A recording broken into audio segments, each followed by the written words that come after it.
नमस्कार, जागो मगन में आपका स्वागत है। अब आज जो हम बातें करने जा रहे हैं उसका विशेष मुद्दा क्या है? राजनीति। भैया राजनीति की बात क्यों ना करें। लोकसभा 2024 का चुनाव स्टार्ट हो गया है। 19 अप्रैल 2024 को लोकसभा चुनाव का पहला फेज था। अब इसमें क्या बात हुई, तो पहले चरण में कुल 102 सीटों पर वोटिंग हुई। ठीक है, अब इसमें ये चीज़ आपको बता दें कि जो परसेंटेज हुआ है कि कितनी वोटिंग हुई है उसको लेकर हम बात करें तो 68.29 करने का मतलब 68.29% वोटिंग हुई है पूरे इंडिया में फर्स्ट फेज में। चलिए, ये तो वोटिंग कम हुई या ज़्यादा हुई इसको लेकर चर्चा आज हम नहीं करने वाले। मेन चर्चा जो होगी वो होगी बिहार पर। अब बिहार में भी कहाँ, तो मगध पर। देखिए भैया, थोड़े से हम बात आपसे ये कर दें कि किसी भी पार्टी को जीतने के लिए, या छोड़िए हम इसको ये बोलते हैं कि प्रधानमंत्री बनने के लिए, क्या प्रधानमंत्री बनने के लिए ज़रूरत है क्या? बहुमत। अब बहुमत के लिए चाहिए होगा आप लोग का जनता का प्यार। अब जनता का प्यार मिलेगा कैसे? जब जनता करेगी आपको वोट, जब किए होंगे आपने बहुत सारे काम जो देश को आगे बढ़ा सके। तो आज विशेषकर हम जो बातें करने जा रहे हैं वो है बिहार के मगध क्षेत्र पर। अब मगध क्षेत्र में हम जानते हैं कि 5 जिले तो आते हैं, गया, औरंगाबाद, नवादा, जहानाबाद। आप ये देखिए कि लोकसभा चुनाव का जो पहला फेज था उसमें बिहार के मुख्य 4 जिलों पर वोटिंग हुई।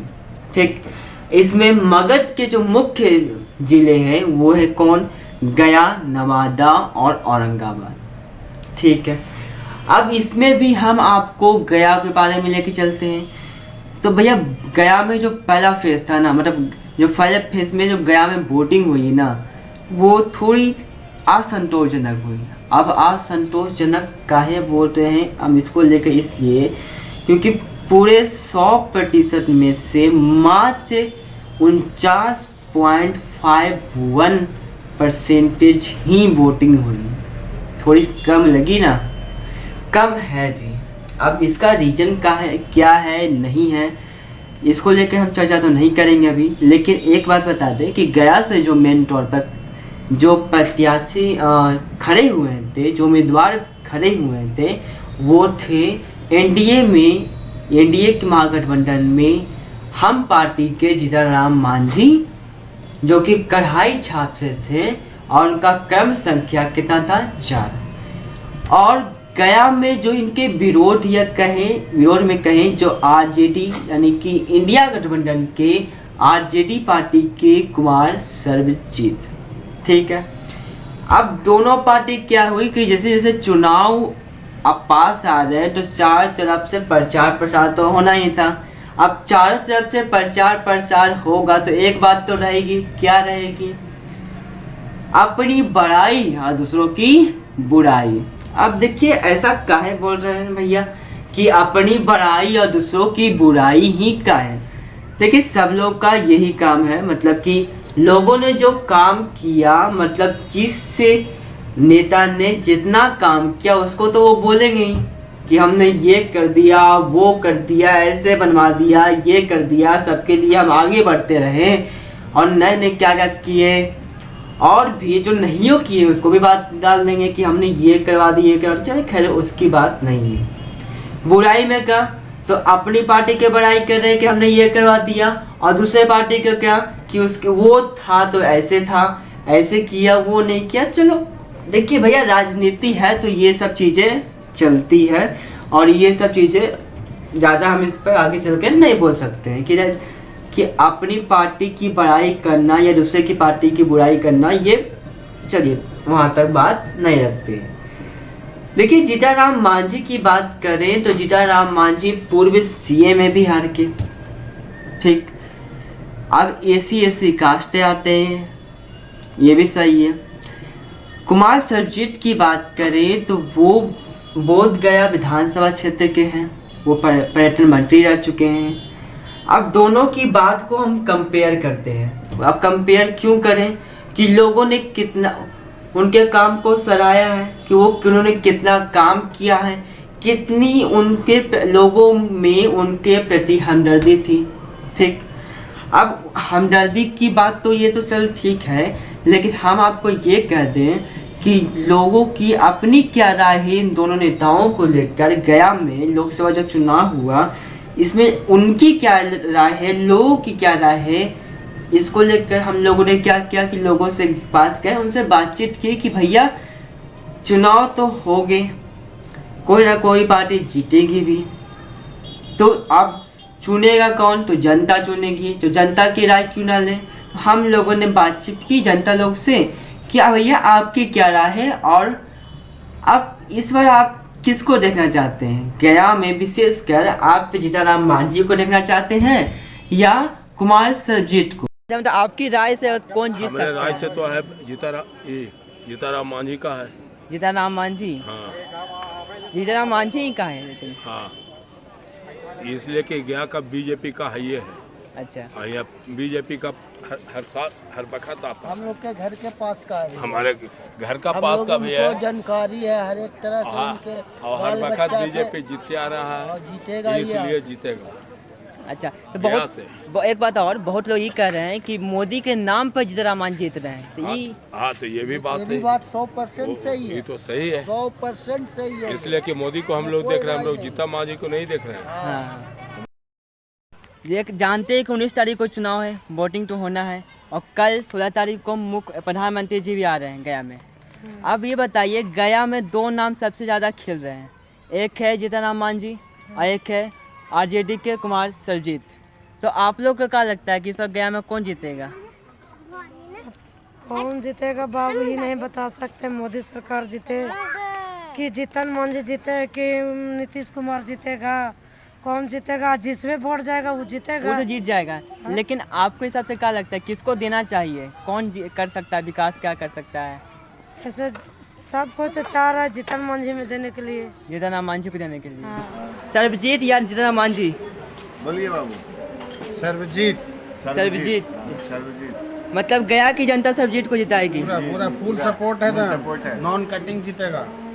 और जीतनराम मांझी का है नहीं? जीतनराम मांझी कोई वैल्यू नहीं है उसका? कोई वैल्यू नहीं है भाई। अच्छा, ठीक है। जीतनराम मांझी वो हिंदू है, ये नहीं, उसको कौन वोट देगा? तो आप जीतनराम मांझी को बोल रहे हैं? नहीं, सर्वजीत। सर्वजीत। आप क्या कह रहे हैं? सर्वजीत। चलिए, बढ़िया। मतलब इस बार गया की जनता सर्वजीत को जिताएगी पक्का? कंफर्म 100%। क्या जीत रहा है? गया का जनता सर्वजीत को जिता रहा है। चलिए, चुनावी खेल के बीच 19 तारीख को वोटिंग होना है गया में, और गया में दो नाम सबसे पहले खिल रहे हैं, सब पहला सर्वजीत, दूसरा जीतनराम मांझी। तो अब की बार किसकी बारी? जीतनराम मांझी।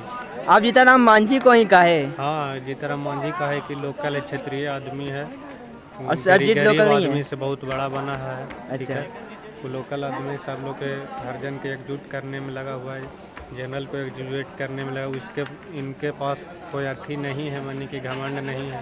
ठीक है, अच्छा, मतलब जीतनराम मांझी काम किए हैं? काम किए हैं ना, नहीं काम किए किए हैं। 9 महीना मुख्यमंत्री बने थे, इतना बना दी, कम सोच रहे हैं। तो अब की बार जीतनराम मांझी को? हाँ, चलिए, होगी जीतनराम मांझी जीतनराम मांझी। जी, का है सर्वजीत का है नहीं? क्योंकि वो उतना अच्छा नहीं है, उनका जो प्रक्रिया है काम करने का वो सही नहीं है। तो चलिए, हमने बातचीत तो की, अधिकांशतः लोगों का ये राय निकला कि जीतनराम मांझी गया सीट से, जो लोकसभा सीट है, एनडीए के उम्मीदवार हैं, तो वो इस बार जीतेंगे। कुमार सर्वजीत, बहुत से लोगों का, कुछ लोगों का ये भी कहना था कि कुमार सर्वजीत भी जीत सकते हैं, अच्छी उम्मीद लग रही है इसका जीतने की। और अधिकांशतः लोगों के यही कहते हैं कि जीतनराम मांझी इस बार जीत रहे हैं। चलो, ये सब भी ठीक है। अब हम कुछ पार्टी को लेकर हम आपसे ये कह रहे थे, जिससे कि हम जीतनराम मांझी को लेकर हम आपसे कुछ बातें शेयर कर दें कि हाल में कुछ दिनों पहले उनका बयान आया था राम मंदिर को लेकर, कि या राम मंदिर को लेकर ना भी कहें तो राम को लेकर कि राम भगवान नहीं है या जो भी चीज़ें हैं, राम को एक आस्था जो उनको जो होती है वो काफ़ी अच्छी नहीं दिखी थी। अब जीताराम मांझी जब चुनाव का समय आ गया तो जीताराम मांझी क्या राम के नाम पर ही वोट मांगना शुरू कर दिए। आप अगर आपने देखा होगा उनको तो अब उनके मुख से भी जय श्री राम के नारे निकल रहे हैं। चलिए, अब ये भी बात बीच में पड़ गई क्या, रामनवमी चुनाव से पहले क्या थी, 17 तारीख को रामनवमी थी। रामनवमी में क्या, तो रामनवमी में उन्होंने अच्छा कार्यक्रम करवा दिया, मतलब कि रामनवमी जुलूस तो निकलता है, सभी के हृदय में राम के प्रति एक अच्छी भावना होती है, मतलब अच्छी भावना सब में ही है, मतलब एक अच्छा जोश उमड़ा हुआ रहता है। और ऐसे में जीताराम मांझी और डॉक्टर प्रेम कुमार ये दोनों मिलके एक अच्छा सा रामनवमी पर कार्यक्रम शुरुआत को आरंभ करते हैं, जिसमें उन्होंने अपनी ओर से वोट, जनता लोग से वोट भी मांग ली। फायदा दो चीज़ हो गया, रामनवमी के नाम पर जुलूस, रामनवमी का कार्यक्रम भी हो गया और उन्होंने अपना फायदे के लिए वोट भी निकाल दी है, मतलब करवा दी इस तरह। अब कुमार सर्वजीत ने भी अलग अलग विष्णुपथ में कार्यक्रम किए, तो अलग अलग जगहों से कार्यक्रम किए, अलग अलग दोनों पार्टियों ने अलग अलग कार्यक्रम किए और दोनों ने अपने अपने स्तर पर लोगों से बातचीत करने की कोशिश की और इस लोकसभा चुनाव में कैसे जीत हासिल हो उसके लिए खूब जोरदार मेहनत भी की। ठीक है, अब ये आपकी भी क्या क्या राय है, आप हमें कमेंट में जरूर कीजिएगा कि आपके तौर पर गया से अगर बिलोंग करते हैं तो जीताराम मांझी या सर्वजीत दोनों में से कौन जीतेंगे। खैर, ये बात हो गई गया की। मगर ये किसी भी पार्टी का समर्थन नहीं कर रहा है कि एनडीए की पार्टी जीतेगी या इंडिया का महागठबंधन जीतेगी या इंडिया का महागठबंधन जीतेगी, लेकिन लोगों की राय के अनुसार, लोगों की बातचीत करने के अनुसार जो संभावनाएं दिख रही है वो पूरी तौर पर कुछ कुछ इलाकों में छोड़ दिया जाए तो बहुत से ऐसी बहुमत को लेकर बात करें तो एनडीए की पार्टी इस बार चुनाव जीत रही है। हमने आपको लोगों से की गई बातचीत को सुनवा दिया कि हमने किस तरह से बातचीत की, लोगों की क्या राय है आपको सुनवा दिया। थोड़ा आप गौर कीजिएगा और आपकी क्या राय है हमें कमेंट जरूर कीजिएगा, ठीक है।